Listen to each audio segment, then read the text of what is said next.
आज हम गोविंद पारिक की 80 पेजेस सीरीज़ में पेज नंबर 9 कर रहे हैं। देखते हैं, सबसे पहले है मूर्छा। मूर्छा चरक के अनुसार है 4, ठीक है। सुश्रुत के अनुसार है 6 और माधव के अनुसार है 6, ठीक है। अब चरक, वाग्भट और षाडंगर इन तीनों के अनुसार ही है 4। सुश्रुत और हमारे कौन है, माधव, इन तीनों के अनुसार कौन सी है हमारी 6, ठीक है। अब चरक और वाशा, चरक और वाशा कितने बजे मूर्छित हो जाते हैं, मतलब सुबह 4 बजे उठते हैं बेड से और तभी मूर्छित हो जाते हैं, ठीक है। फिर सुश्रुत जो है वो 6, सुश्रुत और माधव 2 हैं, ठीक है। सुश्रुत और माधव जो है वो 6 बजे उठते हैं और मूर्छित हो जाते हैं, ठीक है। इनको ऐसे याद रखना है। उसके बाद है मध्य के गुण। मध्य के गुण चरक के अनुसार 10, सुश्रुत के अनुसार है 8 और वाग्भट के अनुसार भी 10 है। मध्य के गुण 10-10 और सुश्रुत ने 2 कम माने, ठीक है। कि सुश्रुत ने बोला कि मैं 2 कम मानूंगा, मुझे मध्य अच्छी नहीं लगती, मैं तो 8 ही मानूंगा, ठीक है।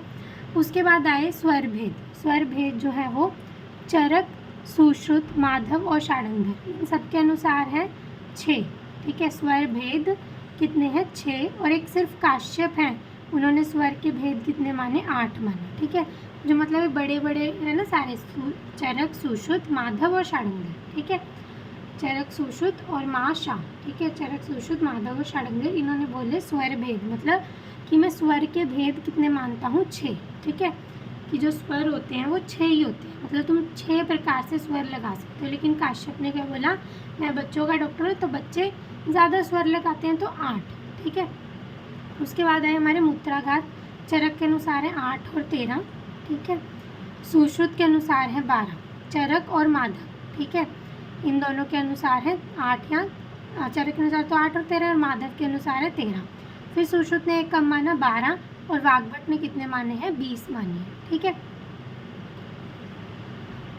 उसके बाद देखते हैं तंत्र युक्तियाँ। मूत्राघात हो गया, उसके बाद है तंत्र युक्तियाँ। तंत्र युक्तियाँ चरक ने और हमारे चक्रपाणी ने 36 मानी, ठीक है। सुश्रुत ने और कौटिल्य अर्थशास्त्र ने 32 मानी। जैसे तंत्र युक्तियाँ, इसे याद रखना, 36 गुण मिलते हैं ना, तो तंत्र युक्तियों में चरक और चक्रपाणी ने बोला 36, ठीक है। सुश्रुत ने बोला नहीं, 32 ही गुण मिलते हैं। चरक, चक्रपाणी और वाग्भट इन तीनों ने ही 36 मानी है, ठीक है। उन्होंने बोला कि नहीं 36 गुण मिलते हैं। फिर सुश्रुत और कौटिल्य अर्थशास्त्र इन्होंने बोला नहीं, थोड़ी प्रैक्टिकल बात करो, 32 ही गुण मिलते हैं, 36 किसके मिलते हैं। फिर भ वाले 2 आए, ऐसे भ करते हुए आए कि सब साइड जो भ उन्होंने बोला तुम दोनों ही जाओ। भावप्रकाश ने तो बोला कि जो है वो 42 मिलते हैं, और जो भट्टार हरीशचंद्र है उन्होंने बोला 40, ठीक है। तंत्र युक्तियों को हम उससे 36 गुणों से लेके चलेंगे, ठीक है। तो चरक, वाग्भट और चक्रपाणी ने 36 मानी, सुश्रुत और कौटिल्य अर्थशास्त्र ने 32 मानी। फिर भ करते हुए भावप्रकाश ने बोला 42 और भट्टार हरीशचंद्र ने 40। उसके बाद है मूत्र के भेद। मूत्र और दूध चरक और सुश्रुत दोनों ने ही 8 माने, ठीक है। सॉरी, चरक और सुश्रुत ने जो दूध है वो 8 माने हैं, और मूत्र लेकिन चरक ने 8 और सुश्रुत ने 9 माने, ठीक है। मूत्र कृच्छ्र चरक ने 8 माने हैं, और मूत्र उपघात माने हैं 8, ठीक है। याद रखना, मूत्र के भेद चरक ने 8 और सुश्रुत ने 9, दूध के चरक और सुश्रुत दोनों ने ही 8 माने हैं। उसके बाद हम देखते हैं बहिर्मुख स्रोतस। बहिर्मुख स्रोतस कितने हैं, सुश्रुत के अनुसार 9, षाडंगर के अनुसार 10 और योगवाही स्रोतस कितने हैं, 11, ठीक है। चरक बहिर्मुख स्रोतस कितने हैं, स्रोतस 9, षाडंगर के 10 और योगवाही स्रोतस कितने हैं, 11।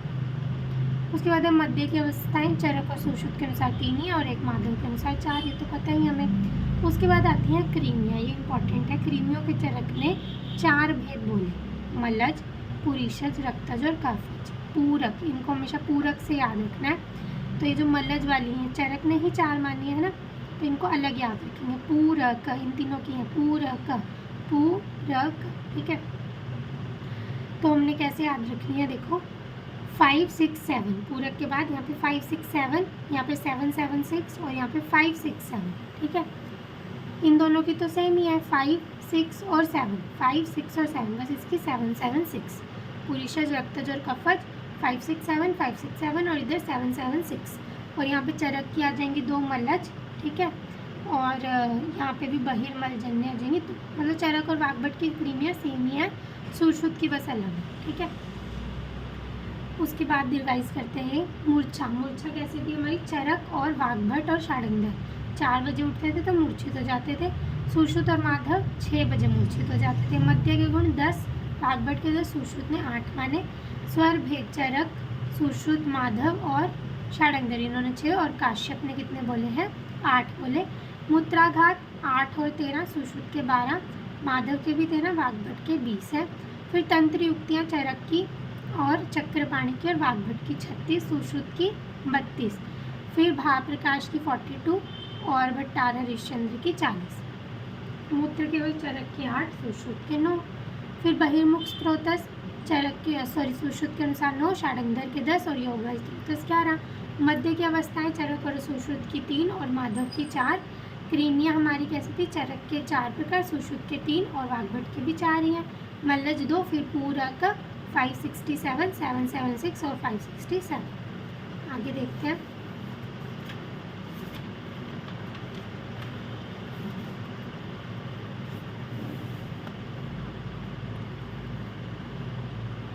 आगे हमारा वय विभाजन देखते हैं। चरक के अनुसार बाल्यावस्था 0 से 30 वर्ष तक इन्होंने बोली। फिर मध्यम अवस्था 30 से 60 वर्ष और जीर्ण अवस्था 60 से 100 वर्ष, ठीक है।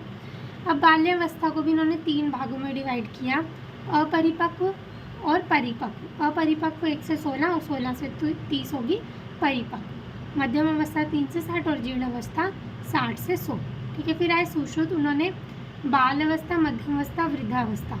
बाल अवस्था इन्होंने बोली 1 से 16 वर्ष, जिसको भी आगे इन्होंने डिवाइड किया। फिर मध्यम अवस्था 16 से 70 बोली और वृद्धावस्था 70 से ज़्यादा। और जो बाल अवस्था थी 1 से 16, उसमें 1 वर्ष तक क्षीरक, फिर 2 वर्ष तक क्षीर अन्नाद, फिर 2 से 16 तक अन्नाद। योगी हमारी 3 बाल अवस्था के 3। फिर मध्यम अवस्था वृद्धि 20 वर्ष तक, यौवन 30 वर्ष तक, पूर्णता 40 वर्ष तक और हानि 40 से 70 में। फिर वृद्धावस्था 70 से अबव। अष्टांग संग्रह ने वृद्धावस्था 60 से अबव बोली और अष्टांग हृदय ने सुश्रुत जैसे ही 70 से अबव बोली, ठीक है। उसके बाद आते हैं सार। सार चरक ने बोले 8, सार 8। सार कितने हैं? 8। काश्यप ने कितने बोले? 9, कि बच्चों में एक ओज सार अतिरिक्त होता है। फिर है योगियों की शक्तियाँ। योगियों की शक्तियाँ भी चरक ने कितनी बोली? 8। जैसे सार 8, योगियों की शक्तियाँ भी 8, लेकिन योग शास्त्र ने कितनी मानी है? 23, ठीक है। उसके बाद स्वप्न के भेद आए। स्वप्न के भेद चरक ने 7, काश्यप ने 10, क्योंकि बच्चे 10 घंटे सो जाते हैं, ठीक है। चरक ने 7 और काश्यप ने 10। भूतोन्माद के भेद चरक ने 8, सुश्रुत ने 8 और वाग्भट ने 13, ठीक है। चरक ने 8, सुश्रुत ने 8 और वाग्भट ने 13। उसके बाद आए हमारे मदन फल की योग। चरक के हैं 133 और सुश्रुत के सिर्फ 31। फिर अंतरिक्ष जल के भेद चरक के 8 और सुश्रुत के आधे, चरक के 3 धारकार हेम और सुश्रुत के 4 धार कार तुषार और हेम, ठीक है। रिवाइज करते हैं। वय विभाजन चरक के 3 हैं, बाल, मध्यम और जीर्ण। बाल अवस्था 0 से 30 वर्ष, 1 से 16 वर्ष तक अपरिपक्व और परिपक्व 16 से 30। फिर मध्यम 30 से 60 और जीर्ण अवस्था 60 से 100।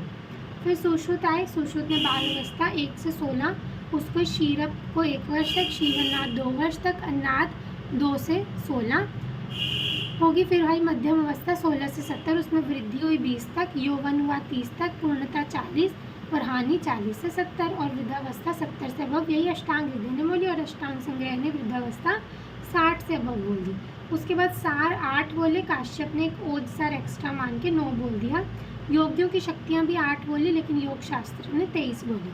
स्वप्न के भेद चरक के अनुसार 7, काश्यप ने 10 बोले।